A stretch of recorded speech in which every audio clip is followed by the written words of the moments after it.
Bismillahirrahmanirrahim. Assalamualaikum warahmatullahi wabarakatuh. Perkenalkan, nama saya Rosyada. Saya dari kelas semester 5A dengan jurusan Ilmu Al-Qur'an dan Tafsir. Baik, di sini saya ingin sedikit menjelaskan tentang biografi dan metodologi kitab Arba'in Nawawi.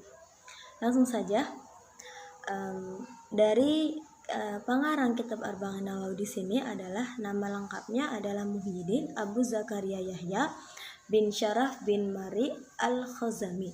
Dia dikenal sebagai sebutan An-Nawawi karena namanya dinisbahkan kepada tempat kelahiran dan tempat wafatnya di Nawa, sebuah negeri di Hauran dalam kawasan Syam atau Syria.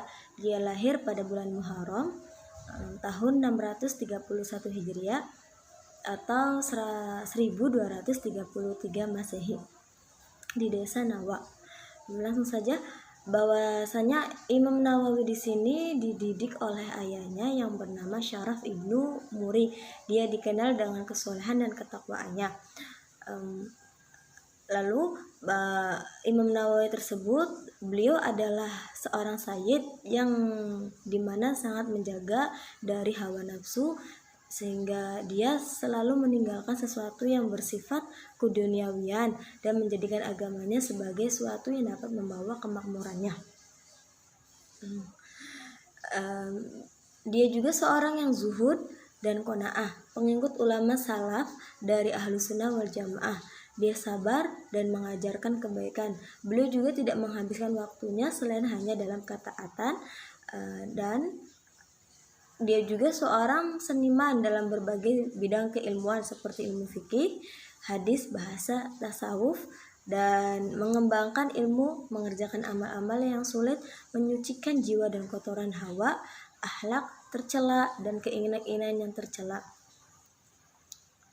Lalu Imam Nawawi tersebut wafat pada malam Rabu tanggal 20 Rajab 676 Hijriah, bertepatan dengan tanggal 22 Desember 1277 Masehi dalam usia 45 tahun. Sebelum meninggal, dia sempat pergi ke Mekah untuk menunaikan ibadah haji bersama orang tuanya dan menetap di Madinah selama 1,5 bulan, dan sempat juga berkunjung ke Baitul Maqdis di Yerusalem, dan dia juga tidak menikah sampai akhir hayatnya. Ada sebagian yang melatar belakangi penulisan kitab Arba'in Nawawi. Di antaranya ialah untuk meneladani para ulama, para imam salafus soleh yang telah menyusun kitab yang bersih Jawami'ul Kalim dan Arba'in. Lalu untuk mengamalkan hadis Rasulullah dan untuk mendapatkan keutamaan bagi yang menyampaikan hadis, lalu untuk menyempurnakan karya-karya para ulama terdahulu dan menghimpun hadis tentang kaidah-kaidah agama. Imam Nawawi dalam menulis kitab Arba'in Nawawi ialah tidak memberikan penjelasan terhadap kandungan matan hadis yang dihimpunnya tanpa mencantumkan jalur sanad secara lengkap. Setiap hadisnya tidak disusun menggunakan abjad serta tidak dilengkapi dengan daftar isi matan hadis maupun indeksnya.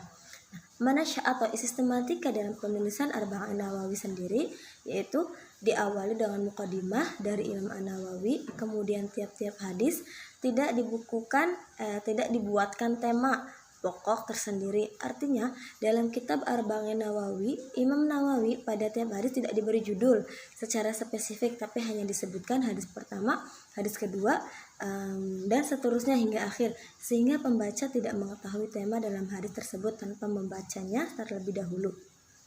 Kemudian Arba'in Nawawi memiliki pengaruh yang luar biasa, terbukti dengan banyaknya dan penggunaan kitab tersebut di pesantren-pesantren di Indonesia, termasuk saya, dan alhamdulillah sudah mengamalkan, bahkan sudah mempelajari hadis kitab Arba'in Nawawi di pondok pesantren. Terima kasih, mungkin sekian dari saya. Wassalamualaikum warahmatullahi wabarakatuh.